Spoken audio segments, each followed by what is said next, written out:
ഭർത്താവും ഭാര്യയായിട്ട് വഴക്കാണ്. അവർ ബ്ലോക്കാക്കി വെച്ചു. ഇപ്പോഴത്തെ പരിപാടികളിൽ ബ്ലോക്കാക്കി വയ്ക്കുക. അപ്പോൾ എന്ത് ചെയ്യും? അപ്പോൾ എന്ത് ചെയ്യണമെന്ന് വെച്ചാൽ ഈ തിലകം തൊടുക മാത്രമല്ല, എല്ലാവരും തിലകം തൊടില്ലല്ലോ, തൊടാത്തവർക്കും ചെയ്യാം.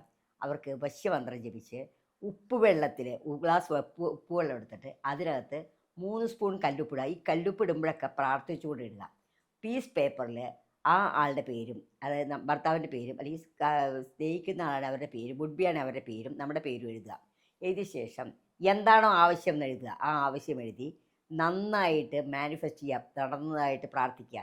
താങ്ക് യു യൂണിവേഴ്സ് എഴുതുക. എന്നിട്ട് ആ പേപ്പർ നമ്മുടെ വശത്തേക്ക് മടക്കി ഈ ഉപ്പുവെള്ളത്തിലിടുക. 3 ദിവസം റിപ്പീറ്റ് ചെയ്യുക. 4ാമത്തെ ദിവസം അത് തെങ്ങിട്ടൊഴിക്കുക. ചെറിയ ചെറിയ കാര്യങ്ങളൊക്കെയാണ് നടന്നിരിക്കുക. അത് ഉറപ്പാണ്. ചിട്ടി കിട്ടാനും നമുക്ക് ചെയ്യാം. ഇപ്പോൾ KSF ചിട്ടി ഉണ്ട്, എന്താ കിട്ടിയില്ലോ എന്ന് ചോദിച്ചാൽ ഈ ഉപ്പുവെള്ളത്തിൻ്റെ പരിഹാരം ചെയ്യാം. പിന്നെ നമ്മൾ ആ മന്ത്രവും ജപിക്കാം. ആ മന്ത്രവും ജപിച്ച് ഈ ഉപ്പുവെള്ളത്തിന് ചെയ്ത് കഴിഞ്ഞാൽ നമുക്ക് ആ ചിട്ടി നമുക്ക് നറുക്ക് വീണിരിക്കും. അത് ഉറപ്പുള്ള കാര്യമാണ്. അപ്പോൾ എല്ലാവരും ചൊല്ലാതിരിക്കും.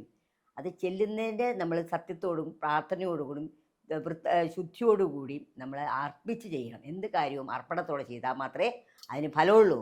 അതാണ് എനിക്ക് ലോ ഓഫ് അട്രാക്ഷൻ പറ്റുന്നില്ല എന്ന് പറഞ്ഞിട്ട് കാര്യമില്ല. നമ്മൾ അത് നടന്നു എന്ന് വിചാരിക്കണം. ഇപ്പോൾ ഒരാൾ ലോ ഓഫ് അട്രാക്ഷൻ എഴുതാൻ പറഞ്ഞിട്ട് പറയാം, എനിക്ക് 1 കോടി രൂപ കിട്ടിയിരിക്കുന്നു. ഒരു വിദ്യാഭ്യാസമില്ല, പഠിപ്പിലൊന്നുമില്ല, അയാൾക്ക് എങ്ങനെ 1 കോടി കിട്ടും? എങ്ങനെ കിട്ടും? അപ്പോൾ എന്ത് ചെയ്യണം വെച്ചാൽ അവർ ലോട്ടറി ടിക്കറ്റ് എടുക്കും. എന്നാലും 1 കോടിയൊന്നും കിട്ടില്ല. അപ്പോൾ എന്താണ്, നമ്മുടെ ലിമിറ്റേഷൻസ് അനുസരിച്ച് വേണം പ്രാർത്ഥിക്കാൻ. അത് എനിക്ക് ലോകത്തിലെല്ലാം എനിക്ക് കിട്ടുന്നു നടക്കുമോ? അപ്പോൾ നമ്മുടെ ലിമിറ്റേഷൻസ് വെച്ച് നമ്മൾ പ്രാർത്ഥിക്കാം. അങ്ങനെ നമ്മൾ പ്രാർത്ഥിച്ചു കഴിയുമ്പോൾ നമ്മുടെ കാര്യങ്ങൾക്കൊക്കെ ഒരു തീരുമാനം ഉണ്ടാവും. ഉറപ്പായിട്ടും നടക്കുന്ന കാര്യങ്ങളാണ്.